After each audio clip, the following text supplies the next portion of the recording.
আমি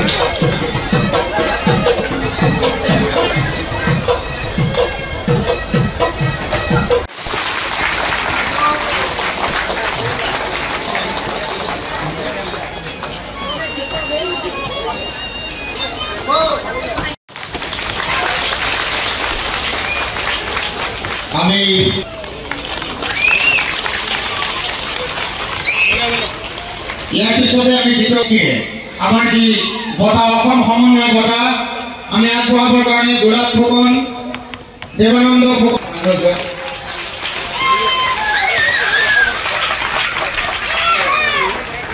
এই অসম সমন্বয় বঁটা আৰু এই বঁটাটোৰ সম্পূৰ্ণ পেটাৰ্ণটো আমি কপিৰাইট কৰি লৈছো এই বঁটাবোৰ উৰুলি এটা নাই নিজৰ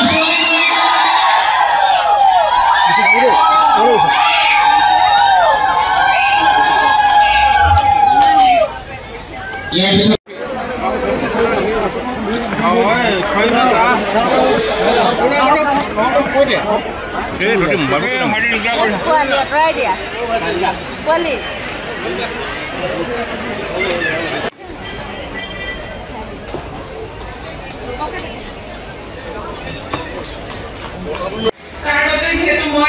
গুৱাহাটীত নৰ্থ গুৱাহাটীত এটা বক্সিং একাডেমি আৰম্ভ কৰিব গৈ আছো এইটো মাহতে চাগে শেষলৈ তাৰ ইনগ্ৰেশ্যন হ'ব আৰু মোৰ লক্ষ্য আছে যে ইয়াতো হওক বা অসমৰ বিভিন্ন জেগাত একাডেমি খোলাৰ কাৰণ মই জানো আমাৰ গাঁও অঞ্চলত যিখিনি টেলেণ্ট থাকে আমাৰ অসমৰ ল'ৰা ছোৱালীৰ যিখিনি তেওঁলোকৰ কৰিব পৰা ক্ষমতা আছে বুলি মই অনুভৱ কৰোঁ আৰু মই বিচাৰোঁ যাতে মই এটা ৰাস্তা দেখাই দিব পাৰোঁ ল'ৰা ছোৱালীক যোনখন খেলৰ জগতত এটা নাম আনিবৰ কাৰণে যাতে মই ৰাস্তাটো দেখাব পাৰোঁ তাৰে মোৰ সদায় প্ৰচেষ্টা থাকিব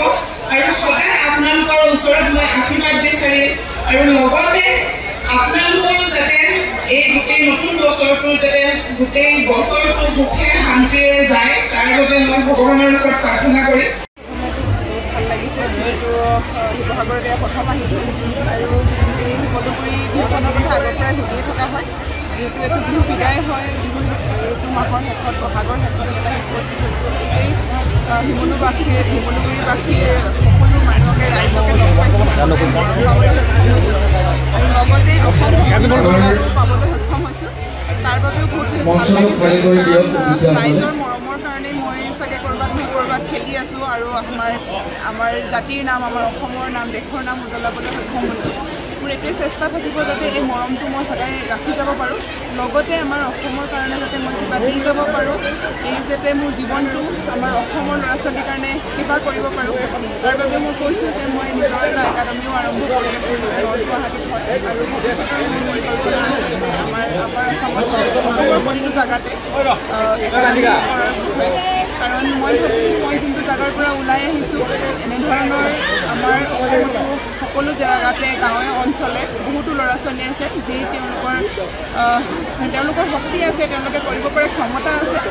তাক যাতে মই উলিয়াই নিব পাৰোঁ আৰু মই ৰাস্তা দেখাব পাৰোঁ তাৰে মোৰ প্ৰচেষ্টা কৰিব আৰু ইয়াৰ পৰাই সকলোৰ পৰা আশীৰ্বাদ বিচাৰিছোঁ যাতে এই বছৰটোত মই যোনখিনি মোৰ টাৰ্গেট হয় সেইখিনি যাতে পূৰা কৰিব পাৰোঁ আৰু অসমৰ বাবে যাতে কিবা কৰোঁ যিহেতু মোৰ একাডেমি আছিল একাডেমিটো ইনগ্ৰেশ্যনৰ পাছতে মই নিজৰ খেলটো আৰম্ভ কৰিম কিন্তু বহুত দিন হ'ল কম্পিটিশ্যন খেলা নাই এইটোৰ কাৰণে ৰখি থকা হৈছিলে চ' নেক্সট ৱৰ্ল্ড চেম্পিয়নশ্বিপ আছে তাৰে প্ৰিপেৰেশ্যন চলি আছে নিজেই কৰি আছোঁ কিন্তু বাহিৰত গৈ ট্ৰেইনিং কৰিম চাগে নেক্সট মাহৰ পৰা আপুনি যিটো বক্সিং একাডেমি আৰম্ভ কৰিছে তাৰ পৰিকল্পনাৰ বিষয়ে কওকচোন কেনেকুৱা ল'ৰা ছোৱালীয়ে সুবিধা পাব হয় মই যিহেতু নিজৰ এটা সপোন আছিলে যে মই একাডেমি আৰম্ভ কৰাৰ বহুত বেছি ডাঙৰকৈ নহয় মই জানো যে বহুত বেছি ডাঙৰকৈ কৰিলে মানে মই ইমানখিনি কৰিব নোৱাৰিম কাৰণ মোৰ এইটোৰ ওপৰত একো নলেজ নাই বা প্ৰথম ষ্টাৰ্ট কৰিছোঁহে আৰু মই গাঁও অঞ্চলত কৰিব বিচাৰিছোঁ যিহেতু গাঁও অঞ্চলৰ ল'ৰা ছোৱালীখিনিক যদি এইটো এটা যদি সুবিধা দিয়া হয় তেওঁলোকে নিশ্চয় কৰিব পাৰিব কাৰণ মই ভাবোঁ আমাৰ অসমৰ ল'ৰা ছোৱালীৰ টেলেণ্ট আছে তেওঁলোকে নেচাৰেলি বহুত ষ্ট্ৰং হ'ল তাৰ বাবে যোনবোৰ গাঁও অঞ্চলতে মই চেণ্টাৰ কৰাৰ মোৰ পৰিকল্পনা আছে যিহেতু নৰ্থ গুৱাহাটীটো প্ৰথম ষ্টাৰ্ট কৰিছোঁ তাৰপিছত আমাৰ নিজৰ জেগাত মই এটা ভালকৈ কৰিম ভাবিছোঁ সকলো অসমৰ প্ৰতিটো জেগাতে কৰাৰ মোৰ পৰিকল্পনা আছে তাৰ বাবে সকলোৰে আশীৰ্বাদো বিচাৰিছোঁ যাতে সকলোৱে মোক সহায় কৰে যাতে এই সপোনটো পূৰা কৰিবৰ কাৰণে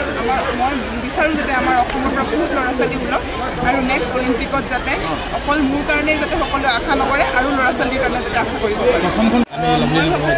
প্ৰথমখন ৱৰ্ল্ড চেম্পিয়নশ্বিপতে চাগে মই আৰম্ভ কৰিম যিহেতু মোৰ ৱেইট কেটেগৰীৰ অলপ ইছ্যু চলি আছে তাৰ কাৰণেও অলপ কৰিব আছে চ' যিহেতু জুলাইত আছে আমাৰ প্ৰথম ৱৰ্ল্ড চেম্পিয়নশ্বিপ তাৰ বাবে